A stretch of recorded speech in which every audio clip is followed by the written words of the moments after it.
Skip ಮಾಡಬೇಡಿ ವಿಡಿಯೋನ.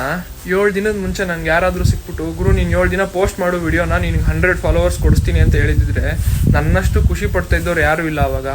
ಆದರೆ ಆ ಥರ ಹೇಳೋಕ್ಕೆ ಇದು ಲೈಫು, ಯಾರು ಹೇಳಲ್ಲ ಆ ಥರ. ನಾನು ಲಾಸ್ಟ್ 7 ದಿನದಿಂದ ಪೋಸ್ಟ್ ಮಾಡ್ತಾ ಇದ್ದೀನಿ. 100 ಅಲ್ಲ, ನನಗೆ ಕರೆಕ್ಟಾಗಿ 1000 ಫಾಲೋವರ್ಸ್ ಇದ್ದಾರೆ. ಥ್ಯಾಂಕ್ ಯು ಯಾರ್ಯಾರು ಫಾಲೋ ಮಾಡ್ಕೊಂಡಿದ್ದೀರಾ ನನಗೆ ಅಂತ. ಸೊ ಒಬ್ಬೊಬ್ರು ಅನ್ಕೋಬೋದು ಏನು ಸ್ಟ್ರಗಲೇ ಇಲ್ಲ, ಈಸಿಯಾಗಿ 1000 ಫಾಲೋವರ್ಸ್ ಆಗೋಯ್ತು ಅಂತ. ಆದರೆ ನಂದಿದು ಫಸ್ಟ್ ಚಾನಲ್ ಅಲ್ಲ, ಇದು 3ನೇ ಚಾನಲ್ಲು. ಮುಂಚೆ 2 ಫೇಸ್ಲೆಸ್ ಮಾಡ್ತಾ ಇದ್ದೆ, ಇನ್ಫಾರ್ಮೇಷನ್ ಕೊಡೋದ್ರ ಬಗ್ಗೆ ಎಲ್ಲ. ಅದ್ರಲ್ಲಿ ಏನು ಪ್ರಾಬ್ಲಮ್ ಆಗಿತ್ತು ಅಂದರೆ ನಾನು ಕನ್ಸಿಸ್ಟೆಂಟಾಗಿ ಇರೋಕೆ ಆಗ್ತಾಯಿರಲಿಲ್ಲ. ಒಂದು ವಾರ 3 ಪೋಸ್ಟ್ ಮಾಡಿದ್ರೆ ಇನ್ನೊಂದು ವಾರ 1 ಪೋಸ್ಟ್ ಮಾಡ್ತಾ ಇದ್ದೆ. ಹಂಗೆ ಅದಕ್ಕೆ 30-40 ವಿಡಿಯೋ ಹಾಕಿದ್ಮೇಲೆ ಫಾಲೋವರ್ಸ್ ಇನ್ಕ್ರೀಸ್ ಆಗಲಿಲ್ಲ. ಸೊ ಅದನ್ನು ಬಿಟ್ಬಿಟ್ಟಿದ್ದೆ. ಸೊ ನೀವು ಏನಾದರೂ ಹೊಸದಾಗಿ ಸ್ಟಾರ್ಟ್ ಮಾಡ್ತಾ ಇದ್ದೀರಾ ಅಂದರೆ ಬಿಸ್ನೆಸ್ಸೇ ಆಗಲಿ, ಕಂಟೆಂಟ್ ಕ್ರಿಯೇಷನ್ನೇ ಆಗಲಿ, ಒಂದು ಗೋಲ್ ಕ್ಲಿಯರ್ ಆಗಿರಬೇಕು. ನೀವು ಯಾವಾಗ ಯಾವ್ದು ಏನೇನು ರೀಚ್ ಮಾಡಬೇಕು ಅಂತ ಗೋಲ್ ಕ್ಲಿಯರ್ ಆಗಿರಬೇಕು. ಮತ್ತು ಸೆಕೆಂಡು ಮೈಂಡ್ ಸೆಟ್ಟು ಫುಲ್ಲು ಕರೆಕ್ಟಾಗಿರಬೇಕು, ಮೈಂಡ್ ಸೆಟ್ಟು ಚೇಂಜ್ ಆಗಬಾರ್ದು. ಮತ್ತು ಥರ್ಡ್ ಏನು ಅಂದರೆ ನಿಮ್ಮದು ಸ್ಟ್ರಾಟಜಿ ಒಂದು ಕರೆಕ್ಟಾಗಿದ್ದರೆ ಸಾಕಾಗುತ್ತೆ. ಆ ಫೀಲ್ಡಲ್ಲಿ ಸಕ್ಸಸ್ ಕಾಣ್ಬೋದು.